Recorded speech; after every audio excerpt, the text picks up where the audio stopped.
Nate G 219 to help it back and better. Y'all know what it is. September 6th,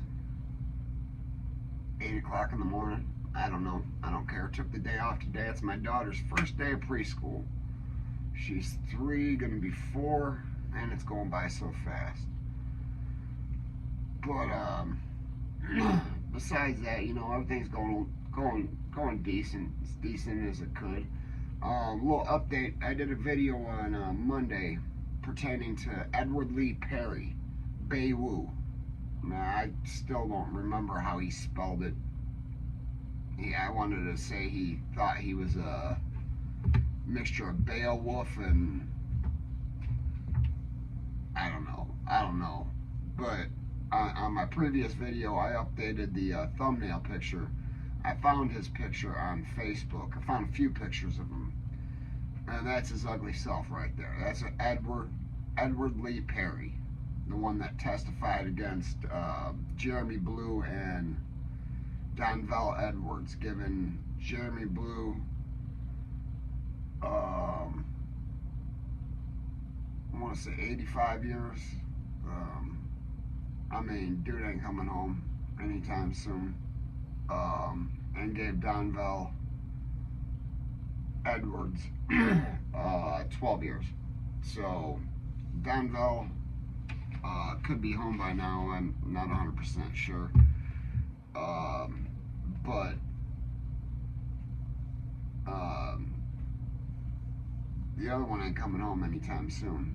I know I put his update on the previous video, and I attached a story written by another gentleman, but that's not what today's story is about. I just wanted to let you guys know I updated the thumbnail, so if you go back and look, you'll see who did the testifying, who put Jeremy Blue behind bars, who made a plan for a robbery, gave Jeremy a gun, a mask, drove him, and then said, hey, I don't want no smoke, and testified against him and received 0 time, 0 repercussions.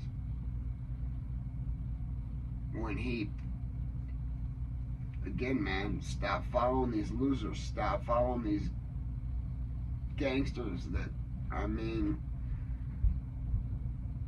they're just gonna lead you down the road to this shit. And yesterday somebody I know sent me a message asking why I do prison YouTube videos, why I can't just leave prison behind me. Well, you know, I had a question to that question, which was, where did you two do your time at? Where did you go to prison at? And his answer told me why he doesn't have the answer to why I do this. First, this is a bit therapeutic for me. Talking about some of the things I've been through, some of the things I've seen, it helps me, and it's a lot cheaper than talking to a shrink. And you know, when you go to a minimum medium security prison, there's a couple knives, there's cell phones, there's fights, and yeah, it's going down in a way, but it's not going down in the way it is behind the wall that's 40 foot tall.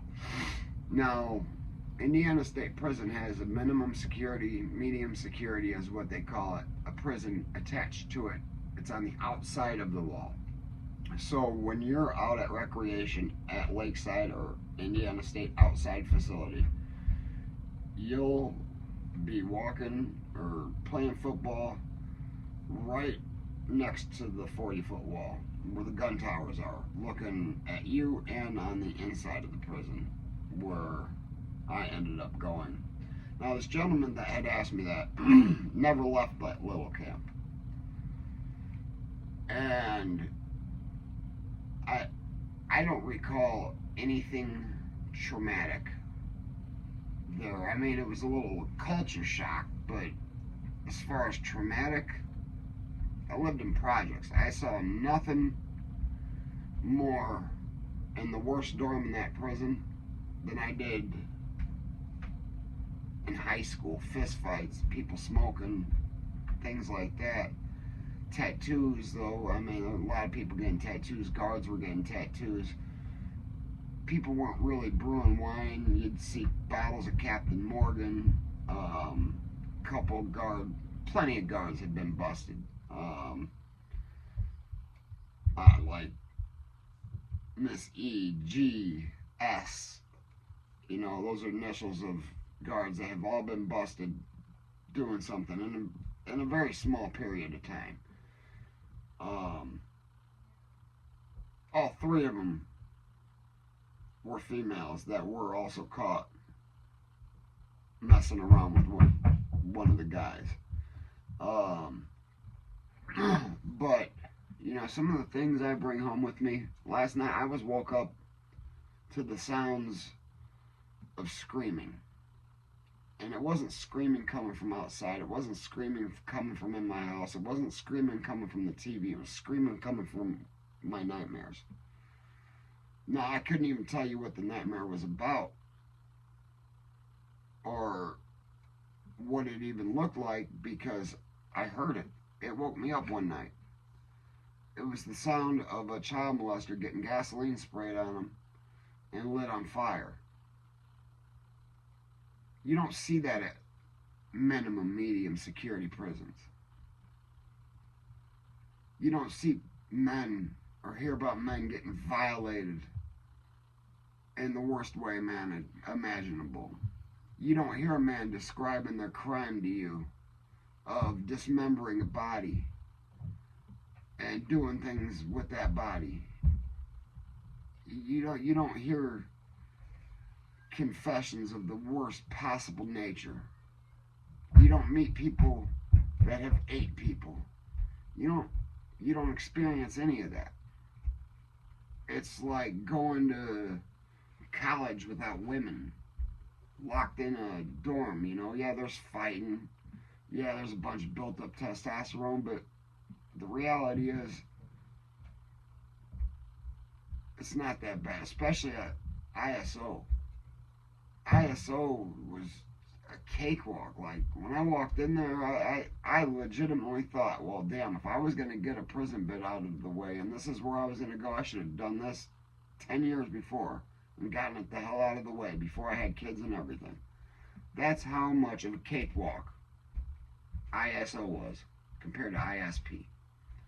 And unless you've done time in a facility, a maximum security facility in Indiana, is all I'm speaking on, because I can't speak on prisons across the country. I can only speak on Indiana.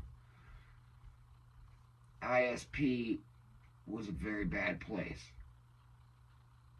I saw a couple fights. They were butchering people. People were getting stabbed. People were getting beat to death. People were getting torched to death. Hell, I got a story I'm going to do soon.